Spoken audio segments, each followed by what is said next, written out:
بسم اللہ الرحمن الرحیم۔ السلام علیکم۔ ہمارے چینل دینی معلومات AH میں خوش آمدید۔ آج کی اس ویڈیو میں ہم جس مضمون پر گفتگو کریں گے وہ ہے حضرت داؤد علیہ السلام کس طرح بادشاہ بنے۔ ویڈیو شروع کرنے سے پہلے آپ سے درخواست ہے کہ ہمارے چینل کو سبسکرائب ضرور کریں۔ جب طالوت بنی اسرائیل کے بادشاہ بن گئے تو آپ نے بنی اسرائیل کو جہاد کے لیے تیار کیا اور ایک کافر بادشاہ جالوت سے جنگ کرنے کے لیے اپنی فوج کو لے کر میدان جنگ میں نکلے۔ جالوت بہت ہی قد آور اور نہایت ہی طاقتور بادشاہ تھا۔ وہ اپنے سر پر لوہے کی جو ٹوپی پہنتا تھا اس کا وزن 300 رطل تھا۔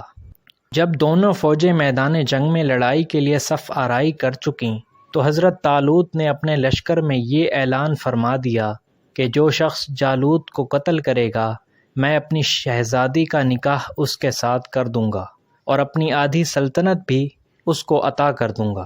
یہ فرمان شاہی سن کر حضرت داؤد علیہ السلام آگے بڑھے جو ابھی بہت ہی کم سن تھے اور بیماری سے چہرہ زرد ہو رہا تھا، اور غربت و مفلسی کا عالم یہ تھا کہ بکریاں چرا کر اس کی اجرت سے گزر بسر کرتے تھے۔ روایت ہے کہ جب حضرت داؤد علیہ السلام گھر سے جہاد کے لیے روانہ ہوئے تو راستے میں ایک پتھر یہ بولا کہ اے داؤد مجھے اٹھا لیجئے کیونکہ میں حضرت موسیٰ علیہ السلام کا پتھر ہوں۔ پھر دوسرے پتھر نے پکارا اے داؤد مجھے اٹھا لیجئے کیونکہ میں حضرت ہارون علیہ السلام کا پتھر ہوں۔ پھر ایک تیسرے پتھر نے آپ کو پکار کر عرض کیا کہ اے داؤد مجھے اٹھا لیجئے کیونکہ میں جالوت کا قاتل ہوں۔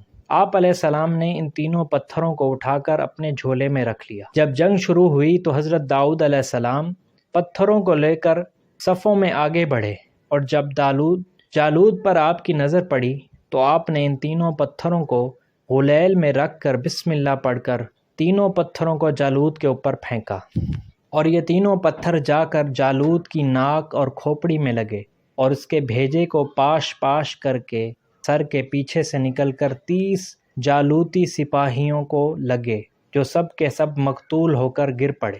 پھر حضرت داؤد علیہ السلام نے جالوت کی لاش کو گھسیٹتے ہوئے لا کر اپنے بادشاہ حضرت طالوت کے قدموں میں ڈال دیا۔ اس پر حضرت طالوت اور بنی اسرائیل بے حد خوش ہوئے۔ جالوت کے قتل ہو جانے سے اس کا لشکر بھاگ نکلا اور حضرت طالوت کو فتح مبین ہو گئی، اور اپنے اعلان کے مطابق حضرت طالوت نے حضرت داؤد علیہ السلام کے ساتھ اپنی لڑکی کا نکاح کر دیا اور اپنی آدھی سلطنت کا ان کو سلطان بنا دیا۔ پھر پورے 40 برس کے بعد جب حضرت طالوت بادشاہ کا انتقال ہو گیا تو حضرت داؤد علیہ السلام پوری سلطنت کے بادشاہ بن گئے، اور جب حضرت شمائیل علیہ السلام کی وفات ہو گئی تو اللہ تعالیٰ نے حضرت داؤد علیہ السلام کو سلطنت کے ساتھ نبوت سے بھی سرفراز فرما دیا۔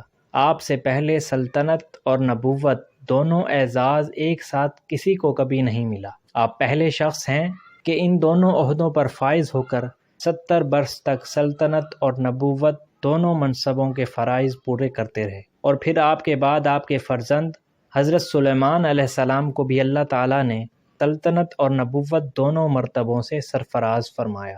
اس واقعے کا اجمالی بیان قرآن مجید کی سورہ بقرہ میں اس طرح ہے، اور قتل کیا داؤد نے جالوت کو، اور اللہ نے اسے سلطنت اور حکمت عطا فرمائی اور اسے جو چاہا سکھایا۔ حضرت داؤد علیہ السلام نے باوجود یہ کہ عظیم سلطنت کے بادشاہ تھے مگر ساری عمر وہ اپنے ہاتھ کی دستکاری کی کمائی سے اپنے خورد و نوش کا سامان کرتے رہے۔ اللہ تعالیٰ نے آپ کو یہ معجزہ عطا فرمایا تھا کہ آپ لوہے کو ہاتھ میں لیتے تو وہ موم کی طرح نرم ہو جایا کرتا تھا۔ آپ اس سے زرہیں بنایا کرتے تھے اور ان کو فروخت کر کے اس رقم کو اپنا ذریعہ معاش بنائے ہوئے تھے۔ اللہ تعالیٰ نے آپ کو پرندوں کی بولی بھی سکھائی تھی۔ حضرت طالوت کی سرگشت کی طرح حضرت داؤد علیہ السلام کی مقدس زندگی سے یہی سبق ملتا ہے کہ اللہ تعالیٰ جب اپنا فضل و کرم فرماتا ہے تو ایک لمحے میں رائی کو پہاڑ اور ذرے کو آفتاب بنا دیتا ہے۔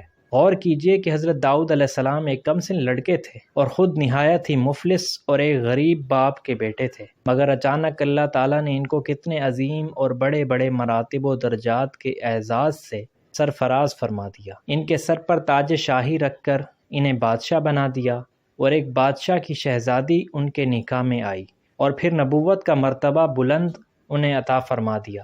اس سے بڑھ کر انسان کے لیے کوئی بلند مرتبہ ہو سکتا ہی نہیں۔ پھر اللہ تعالیٰ کی قدرت قاہرہ کا جلوہ دیکھیے کہ جالوت جیسے جابر اور طاقتور بادشاہ کا قاتل حضرت داؤد علیہ السلام کو بنا دیا، جو ایک کمسن لڑکے تھے اور بیمار تھے، وہ بھی ان 3 پتھروں سے قتل کروا دیا۔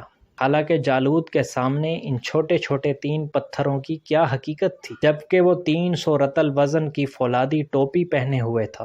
مگر حقیقت تو یہ ہے کہ اللہ تعالیٰ اگر چاہے تو ایک چونٹی کو ہاتھی پر غالب کر دے، اور اللہ تعالیٰ اگر چاہے تو ہاتھی ایک چونٹی کا کچھ بھی بگاڑ نہیں سکتا۔ آپ نے سنا کہ طالوت چمڑا پکانے کا پیشہ کرتے تھے یا بکریاں چراتے تھے، اور حضرت داؤد علیہ السلام بھی پہلے بکریاں چرایا کرتے تھے، اور پھر جب اللہ تعالیٰ نے ان کو بادشاہ بنا دیا اور نبوت کے شرف سے بھی سرفراز فرما دیا تو انہوں نے اپنا ذریعہ معاش زرہیں بنانے کے پیشے کو اپنا لیا۔ اس سے معلوم ہوا کہ رزق حلال طلب کرنے کے لیے کوئی پیشہ اختیار کرنا، خواہ وہ چرواہی ہو یا لوہاری یا کپڑا بننا، الغرض کوئی پیشہ ہرگز نہ ذلیل ہے، نہ ان پیشوں کے ذریعے روزی حاصل کرنے والوں کے لیے کوئی ذلت ہے۔ جو لوگ بنکروں اور دوسرے پیشہ وروں کو محض ان کے پیشے کی بنا پر ذلیل و حقیر سمجھتے ہیں، وہ انتہائی جہالت و گمراہی کے گڑھے میں گرے ہوئے ہیں۔ رزق حلال طلب کرنے کے لیے کوئی جائز پیشہ اختیار کرنا